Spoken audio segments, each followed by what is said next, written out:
Bonsoir et bienvenue sur ma chaîne YouTube. C'est officiellement la première vidéo que je vais réaliser en votre compagnie et pour cette première vidéo, nous allons parler de la Fondation SCP.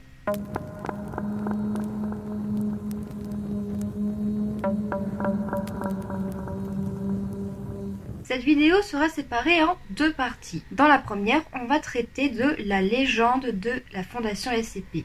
Comment, dans la réalité, cette fondation a été créée. Dans la deuxième partie, nous allons voir un petit peu plus en détail le monde fictif de la fondation. Qui la dirige, comment est-ce que c'est organisé, la classification aussi des SCP. On va tout voir. C'est parti pour la première partie, la légende de la Fondation SCP.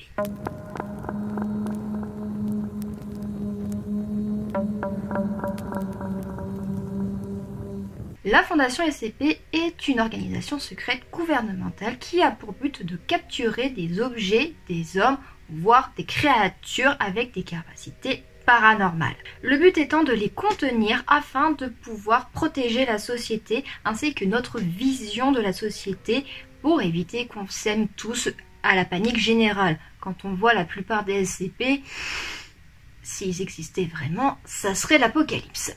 Cette légende commence sur le forum paranormal de 4chan où un anonyme poste cette photo, ainsi que toute la description que l'on peut récupérer sur le site de la fondation. SCP-173. Pour la faire courte, c'est une statue qui marche de la même manière que les anges pleureurs de Dr. Who. Je ne rentre pas plus dans les détails, j'en parlerai un petit peu plus en détail dans la vidéo qui lui sera consacrée. À l'époque, ce poste fait tellement fureur que toutes celles et ceux l'ayant vu se sont réunis afin de fonder la Fondation SCP. Le site a été créé en 2008 et il est extrêmement complet, malgré le fait que sur l'entièreté des SCP, énormément d'entre eux n'ont toujours pas leur rapport. En gros, c'est un projet communautaire dans lequel chacun est libre de pouvoir y rajouter sa petite touche personnelle. C'est pour ça que j'aime énormément cet univers parce qu'il est extrêmement varié, il est extrêmement diversifié. Et surtout, tout est parti de ça! D'une simple photo. C'est extraordinaire à quel point une simple photo est capable de créer un truc aussi démentiel que la fondation. Et ça marche encore aujourd'hui. N'oubliez pas que les backrooms à la base, ça a commencé avec ça. Oui, encore une photo. Et si vous connaissez la hype dans ce moment des backrooms, vous savez à quel point c'est grandiose. D'ailleurs, petite anecdote, dans le jeu SCP Containment Breach, si on commence avec 173, c'est en référence avec la photo. Là où tout a commencé. Sur cette petite anecdote, je conclus la première partie et maintenant on va s'intéresser à du lourd. La Fondation SCP et son organisation.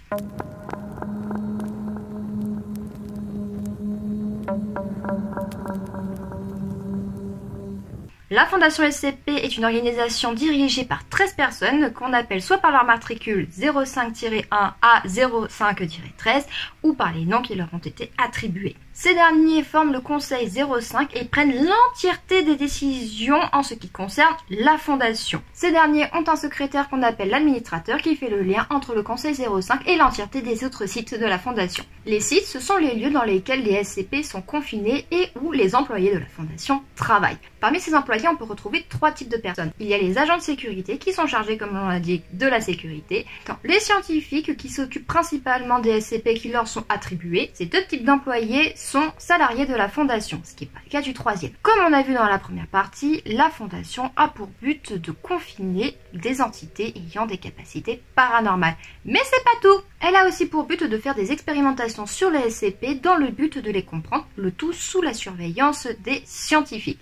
Et c'est là qu'intervient le troisième employé. Les seuls qui ont l'autorisation de manipuler les SCP dans la fondation, ce sont les classes D. Les classes D, qu'est-ce que c'est? Ce sont des criminels condamnés à mort. Bah oui, vous vous attendez à quoi? Ils vont pas envoyer leurs propres employés devant des SCP qui pourraient potentiellement les tuer. Et puis, qui ira chercher la dépouille d'un criminel? On se le demande, hein. Surtout quand on sait qu'un SCP, ça...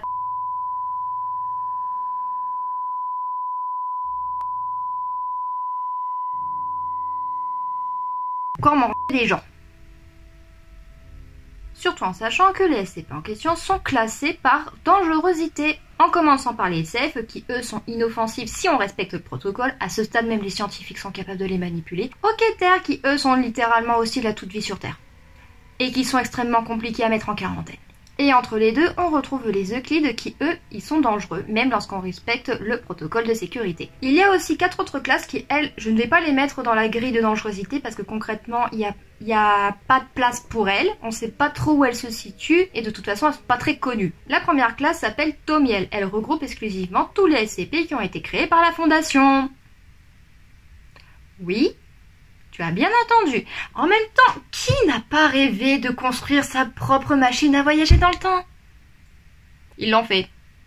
C'est pas une blague. La deuxième classe concerne les neutralisés. Ce sont les SCP qui soit ont perdu leur capacité, soit se sont fait tuer par la Fondation.